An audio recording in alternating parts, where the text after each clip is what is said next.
আমরা যখন দেখি একজন সিরোসিস লিভার অ্যাপস হয়, তখন তার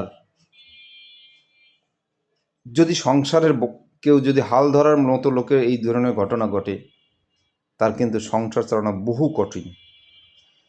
কিন্তু তিনি ওই লিভার সিরোসিস অ্যাপ নিয়ে যা ট্রিটমেন্ট করার কথা, তিনি সেই ট্রিটমেন্ট রেখে যখন ভ্যান চালাতে যায়, যখন ট্রিটমেন্ট রেখে যখন সংসারের কাজ করতে হয়, মায়ের যখন সংসারের কাজ করতে হয়, ট্রিটমেন্ট রেখে যখন একজন মায়ের সংসারের কাজ করতে হয়, প্রতিনিয়ত একজন হার্টের রোগীর যখন তার হার্টের সমস্যা হয়, তখন তাকে মেডিকেলে গিয়ে ট্রিটমেন্ট নিতে হয় নিজের খরচে।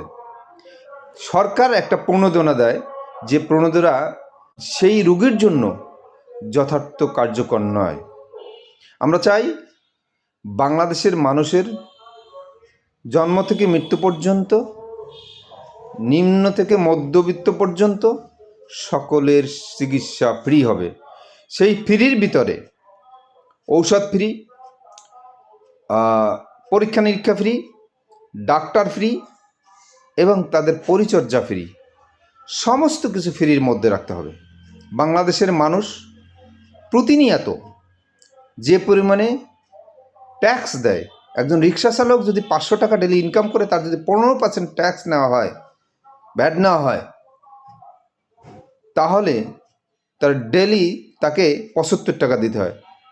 এবং তাহলে মাসে কত টাকা দিতে হয় সেই হিসাব যদি আমরা করি, তাহলে একজন কৃষকের প্রতিদিন অসুস্থ হন না, তিনি হয়তো বা মাসে কিংবা বছরে একবার কি দুইবার সামান্য রোগ, যদি বড় ধরনের রোগ হয় তাই একবার কিংবা দুইবার জীবনে, সারা জীবনে।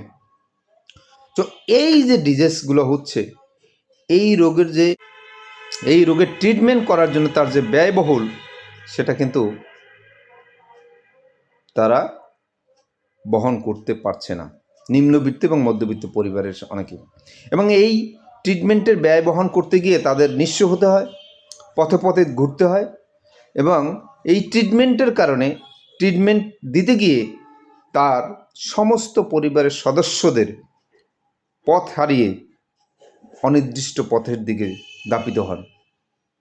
আমরা চাই বাংলাদেশের 18 কোটি মানুষের মধ্যে যারা নিম্ন এবং মধ্যবিত্ত আছে, তাদেরকে সম্পূর্ণ ফ্রি ট্রিটমেন্ট দেওয়া হোক, যাতে করে এদেশের জনগণ, এদেশের ট্যাক্স পেয়ার, এদেরকে অবশ্যই তাদেরকে এই ফ্যাসিলিটিস বাংলাদেশের সরকারকে দিতে হবে।